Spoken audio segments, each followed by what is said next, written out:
Welcome again to Advice for Grad Students. I'm your host, Phil Hahn, and today with me is Eleanor Freund. Did I get that right? That's right. Got it. Okay. Excellent. So Eleanor is going to be sharing with us how to read a book / article. So first question to you, Eleanor, why'd you pick this topic? Yeah, so I think although it may seem at first glance like somewhat of a basic topic, I think that reading effectively and efficiently is one of the most foundational skills in our profession. It's how we communicate our ideas to one another.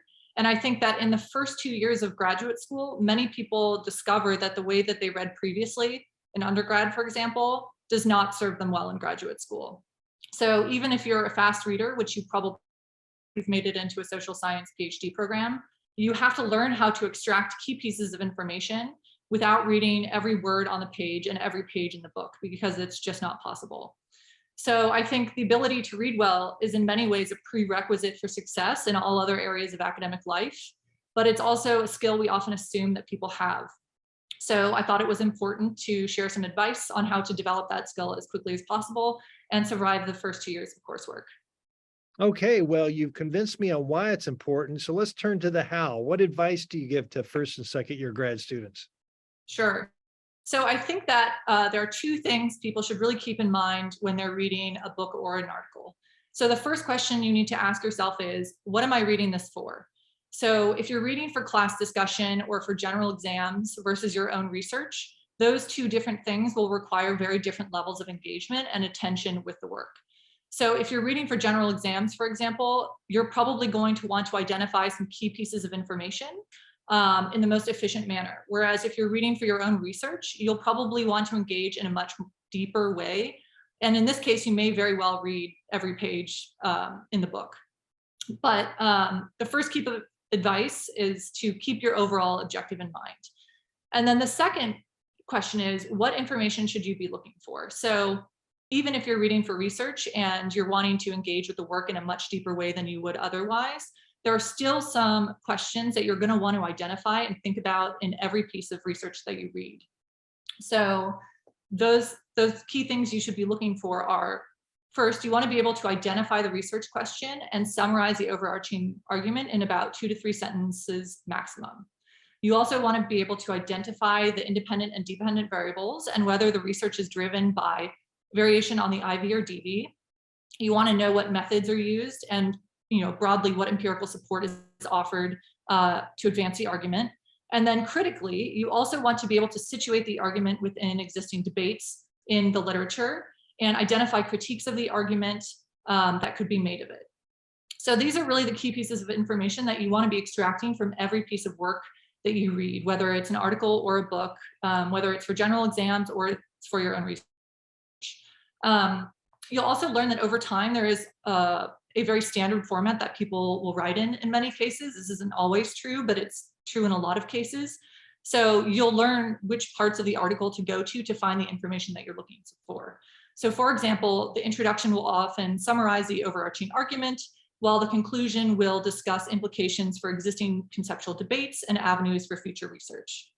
So as you learn where this information is conveyed, you can often focus your attention there selectively and really save yourself time.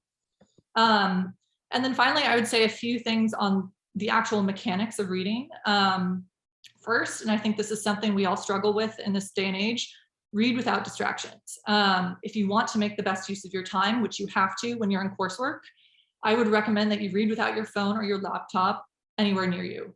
That can break your attention with a notification and can really start to degrade your efficiency when you need to be efficient. So when I was in coursework, I would leave my laptop and my phone upstairs in the office, and I would go down to the library and find a corner, and I would just stay there and read until I was done.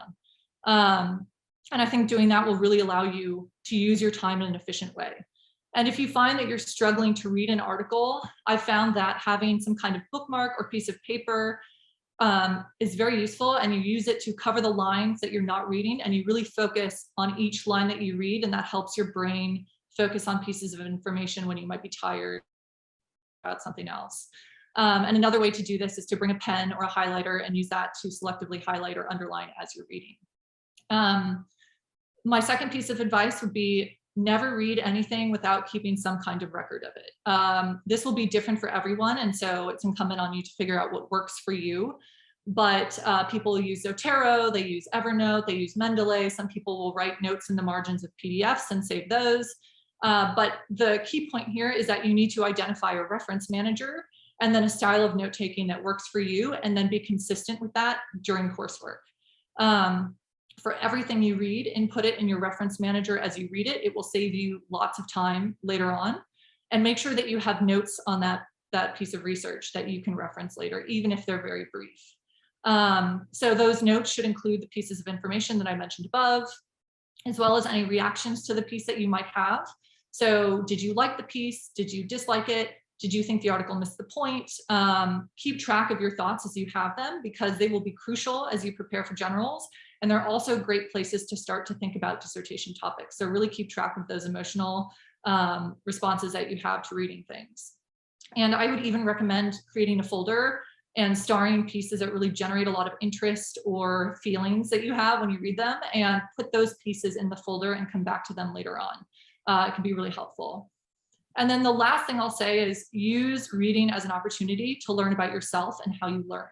So think about whether you can understand an argument by reading it by yourself and really just thinking it through, or if you have to engage with other people and kind of debate the key points in order to really understand what is being argued, and then maximize whatever is most efficient for you, and know that about yourself going forward. Also pay attention to how you're formulating your ideas and critiques about the reading. Are you coming up with them while you're reading the piece, or is a really great idea coming to you 3 hours later while you're on a run? These are important cues that I think will be really helpful later on when you're trying to generate your own ideas. And it can be very useful to have a sense of how you're generating those ideas. So I think I'll leave it there for now and turn it back to you. All right. Well, you've been very efficient with your time on the front end of this, and you've answered some of the standard questions that I would ask, but a couple pieces kind of stand out to me. I've noticed challenges early on and really being able to identify key IVs and DVs. You mentioned that, so it's very kind of specific to political science and all. So what kind of, how do you go about finding those when quite often some of the research and all that we have, it's not explicit? Yeah, so I think this is something that you develop a sense of over time. So the first thing I would say is do your best to read and identify if it is explicitly stated what the dependent variable should certainly be stated, and then also what the different factors that are being argued that affect that dependent variable. And then also keep in mind that sometimes people don't say these things because they haven't thought them through. So if you're really struggling to conceptualize an argument and to identify the IV or the DV, it may be the case that the author has not thought it through themselves. And this is a really important place where you can critique the work and contribute yourself. All right, that's a really good points on that. And then the other question I have is, I come from a generation of hard copy, and you were kind of bringing that up as well. But then you were talking about how you capture that information in some type of electronic form. So what do you find is the right balance between the hard copy versus electronic? So I'm ashamed to say that I printed out almost everything I read in graduate school. Don't be ashamed. Join our club. Yeah, so for me, that was really helpful because I found that reading on my laptop, there are just too many distractions. And after a while, I found that the strain of looking at a screen for hours on end was not as enjoyable. So what I would do is I would print out articles if I was reading them, and then I would read them, take notes by hand, which would help me process the arguments as I'm reading them. And then I would transfer those notes into a digital format. I use Evernote to keep all of my notes organized.